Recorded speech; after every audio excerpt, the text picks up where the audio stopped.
Okay, ladies and gentlemen, welcome to NXT. We are starting off this week's NXT with Ryback versus Bray Wyatt, the man who assaulted John Cena on Monday Night Raw. Quite literally, a couple weeks ago, but in my universe mode last night, or 2 nights ago. So here we go, we've got Ryback versus Bray Wyatt. I actually want to discuss and talk about, however, during this first match, NXT ArRival, the pay-per-view. I want to talk a little bit about TNA, but I'm going to mostly focus on NXT, and then if I have time, I'll talk about the network. In the match number 2, because Raw was so crazy and stuff, I'm gonna talk about Raw and CM Punk and WrestleMania during match 2. So let's talk about match number 1, Ryback versus Bray Wyatt. Let's talk about NXT ArRival. Alright, so this was the first pay-per-view for the network, right? And for the most part, I think they did a great job. It was a great show, a lot of great wrestling besides Mojo Rawley. I'm not a big fan of Mojo Rawley. I don't know, he's going to do something else except stay hype. You know what I mean? I don't know, and his family was in the crowd. They were right in the camera, and they didn't like really cheer for anything throughout the whole night. They were the dead part of the crowd. So I don't know, they were kind of like, they were a little annoying because they weren't like being what the other fans were being, you know? I don't know, come on Mojo Rawley, at least get your family excited. I don't know, something. So that was a match, Mojo Rawley versus CJ Parker, I believe it was. And of course, you know, most hated guy. I think it makes sense. It makes sense. If you want to get Mojo Rawley over, you put him over the worst liked person in the show, and that's CJ Parker. No one likes him. Although I will say that I would use him for that exact role. Just put him against someone coming up. So here we go. We're going to watch this match. Other things in NXT ArRival. Let's go over the main big 3 matches, starting with my least favorite to my most favorite. Alright, let's start with the ladder match for the championship, the NXT championship. Least favorite, but not disliking. It's just I liked it, but not as much as Cesaro Zane, and not as much as Paige Emma. So, let's talk about the ladder match first. The ladder match, I didn't really get to see because it kind of happened immediately after all of the bugs on the network. So it's a good thing that they did this pay-per-view, and it's a good thing that they did the main event, tonight. It's a good thing they did that because now you're getting to see if the network can sustain it. But I will say this, expect the same problems at WrestleMania. But if we're getting WrestleMania the next day, no real big worry there, no big qualms. I'm never really interested in WrestleMania anyway. I like to see the results, and the matches are great, but I mean, I don't know, last WrestleMania I was super disappointed, and if they're doing the same direction, which it seems like they are, we'll talk about that a little more, then this year I'm not going to be surprised if WrestleMania isn't all that, interesting this year, but I don't know, who am I? So let's keep talking about the ArRival pay-per-view. So we had Bo Dallas versus Adrian Neville. And Adrian Neville, he was reminding me a little bit of a good RVD, you know what I mean? A Geordie is what they call him, Jumping Geordie, a Geordie RVD. It's very interesting. So, I don't know, I like him, but I just feel like he needs more of a character than just I can jump and fly, because that's Kofi Kingston and Evan Bourne, and look what that got them. I want him to have something before he gets moved up. Bo Dallas, I love that gimmick. I love that gimmick so much. I think it works perfect for him, too. It would be so good. So, no qualms with any of these two. I just think, Jumping Geordie, Adrian Neville just needs a better gimmick, or a better character. But he is your new NXT champion, pulled it down off the ladder, and that's really all there is to say about that match. There's a lot of good spots in it, but, I mean, nothing compared to the other two. So now, let's talk about my second favorite match from NXT ArRival. Let's talk about Paige versus Emma. And I guess that I put this at number 2 because it's refreshing to see divas who can wrestle. And a lot of people don't know who Emma is right now because they don't watch NXT. But Emma is fantastic. She's stuck with being in a comedy bit right now with Santino, but that's fine. I think it's okay, because if Santino could wrestle like Shawn Michaels, there was a possibility once that he was going to be the champion. Remember when he almost won the Rumble over Del Rio, I think it was, in the 40-man a couple years ago. And then at the Elimination Chamber, he was like almost gonna win the championship, and the crowd went nuts. They wanted him to win it. It was very interesting. So I do think that that Santino would be able to do that. Now he's too old, of course. Now he's too old. He's too hurt. But Emma's in the same spot where she's got potential that she could do something, and they're not doing it with her. But they are on NXT, and they really, really showcased her abilities and her talents on this show. And the match told a story. It was so good, so refreshing than just a normal Divas match that we typically see. And then Paige can't beat her with a page turner, so she debuts a new submission move that looked awesome. It looked like she contorted Emma into a Gatling machine gun and lifted her up into the air and pretended to like fire her like a machine gun. It was ridiculously good looking. Yeah, it was Ben Stiller and Zoolander. It was ridiculously good looking. Other things happened on the show before I talk about my favorite match, though, because that Paige defending was really great. But let's talk about the, we had, now I forgot his name because I said Ben Stiller as Ryback goes for the win here. No, Bray kicks out. Oh, I'm ridiculously good looking is all I can think of it. His name is Derek, but, shoot, it made me forget his name, and now I'm irritated because I shouldn't forget that guy's name ever. As Ryback goes for the pin. 1, 2, 3, and that's it. Ryback defeats Bray Wyatt on NXT. Alright. Luckily, see, now, if I were staying true to my universe, I would probably have interrupted this match and beat Ryback down, but Ryback's not a face, so... At least, I don't know what he is here. He never shows up.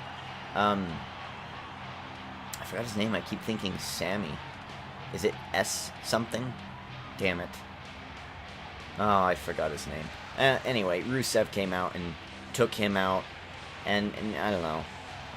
Rusev, again, looks good, but he's on the main roster, so I don't know why I don't know if you really needed that there. The mid-card stuff of ArRival wasn't impressive, but it wasn't disappointing either. And now let's talk about my favorite match, obviously, the one they started the show off with, Cesaro versus Sami Zayn, 4. And I had forgotten the other 2 matches that they had, because then they did the 2 out of 3, and I forgot how good the other first 2 matches were. Sami Zayn's, I believe, debut, where he wrestled 2 matches in one night, and then the second one he won. That really, to me, that really made me a fan of Sami Zayn. I was like, wow, that looks really good. They must like you. I don't know who you are. And then I figured out he was Generico, El Generico, and I didn't know who that was either. I had just heard his name all throughout the indies. The Ole, all that stuff. It's really good, really great, and I really enjoyed it. And then, like, the second match, I think, did Sammy win? I think he won the first one. So, Antonio Cesaro wanted a rematch, and Cesaro won the second one. And then Cesaro won 2 out of 3 falls, and then we get to this match, where everything that happened in the 2 out of 3 falls match, they addressed in this match, and then they had them each counter it. It was so good. It was so, so good. So if you have the WWE Network and you didn't watch NXT, go back and watch that match at least, because it was impeccably good. Other than that, Antonio Cesaro goes over 1, 2, 3, and Sami Zayn is left to wonder what he could have done better. And I like it. I like it. That's exactly what should have happened, especially if Cesaro was going into the chamber that Sunday, I believe. So, really good. I loved that NXT ArRival. Quickly before this match starts, TNA. Austin Aries hesitated a couple weeks ago answering MVP, and then last week, also during NXT ArRival, by the way, but I watched NXT over TNA. And then he betrayed, well, not really betrayed, I guess, but he pretty much answered MVP by discus punching him in the mouth and letting Bobby Roode win. So I guess it's going to be Bromans, Bobby Roode, and Austin Aries versus MVP and the 2 Wolves. Okay, so who's going to counter Austin Aries? Very interesting. Eric Young? No, I don't know. Interesting. TNA is doing really, really good, but it scares me because so is the... I don't know. I just don't think it's going to last still. I think they're doing things right, but I just don't think it's going to last. The network. let's talk a little bit about the network. I've been watching all the pay-per-views from early 1998 onward. So the WrestleMania where Shawn Michaels won the championship. No, Stone Cold won it from Shawn Michaels. And Mike Tyson punched Shawn Michaels, and then Shawn Michaels left. That's where I started watching. I'm watching all the pay-per-views throughout. Right now I'm on King of the Ring 1998. Undertaker and Mankind are about to have their super special Hell in a Cell match, and I'm super excited. That's the next match I'm going to watch. It's the next one. I'm so excited. So if you guys want to follow along, that's where I'm at. Match 2, we're talking about Raw, CM Punk, and WrestleMania. So let's talk about Raw. This one I was a little nervous because I get really irritated with people like, I don't know, I have a Smart Wrestling Fan podcast, obviously, so smartwrestlingfan.com or look up Smart Wrestling Fan in iTunes.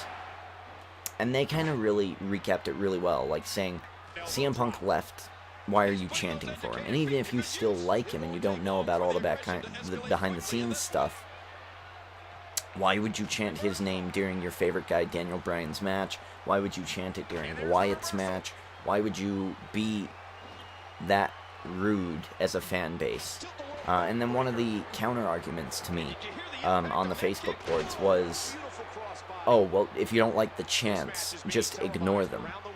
Ignore them. So if I go to a movie and someone says, oh, I hate John C. Reilly, he's not supposed to be a serious actor, boo, boo, we want Will Ferrell,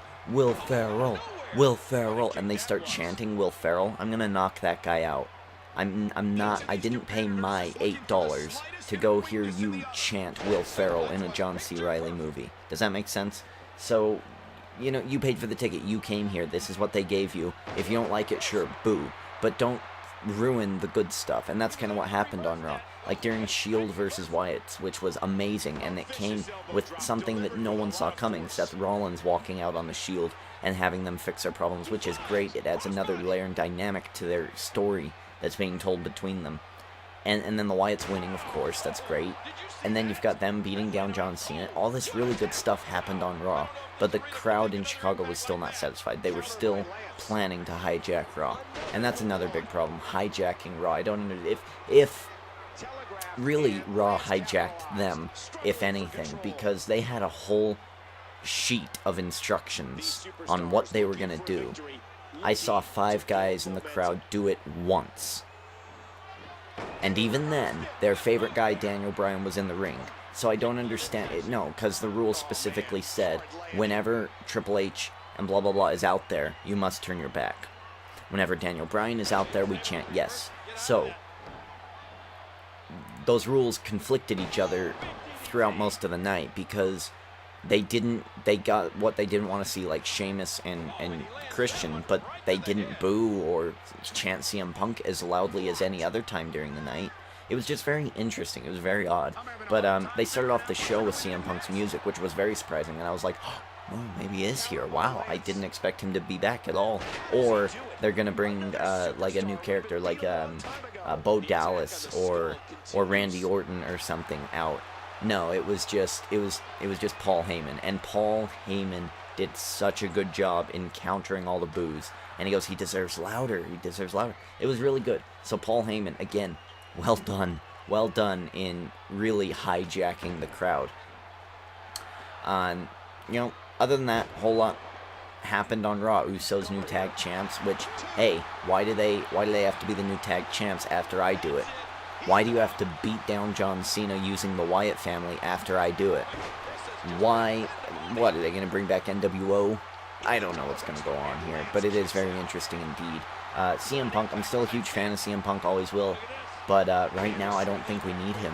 My one idea left for WrestleMania, Hulk Hogan's going to, my one idea left for WrestleMania with CM Punk is if, and this is a big if, right? Because right now I'm hoping it's Daniel Bryan, Triple H. But if the crowd boos so loudly that WWE decides to put Daniel Bryan in the main event with Batista and Randy Orton somehow, I hope that during his entrance, Punk jumps the railing and hits him with a chair. Just to get the crowd so angry and make them boo and get them so angry. And it doesn't ruin Batista, Randy Orton. because I just feel like, oh, well, Batista Randy Orton's junk if Daniel Bryan gets thrown in there. You know what I mean? I don't know. And then wins after already having a match with Triple H. I don't like that idea, but that's the thing going around right now, is that Daniel Bryan's going to earn his way into WrestleMania, and I just don't like it. I really don't. Can Daniel Bryan wait a year? Can he not? I don't think Daniel Bryan is especially good at mic time either. Oh wow, look, Harper just beat Hulk Hogan. I don't, and I don't know. It's just the fan base is making me so dislike whenever Daniel Bryan's in the ring, because it's the same old shit. Ironically, because they keep chanting that and stuff.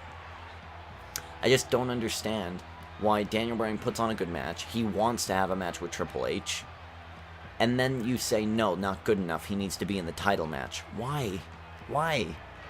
So he could be champion. He's been champion before. It's official. He has been a champion before. So I don't get it. And then you chant CM Punk during his match with, like, Batista, and that doesn't make sense, because he's right there. That's your guy. I don't know. The crowd really irritated me. But here is the WrestleMania that is going to happen so far, right? So we may have, like, Cesaro versus Swagger. That's kind of really low mid-card stuff, and we'll get to the end of it pretty soon. But this, like, it's most likely going to be some incarnation of a Shield implosion. Big E versus Cesaro and Swagger and other people like that.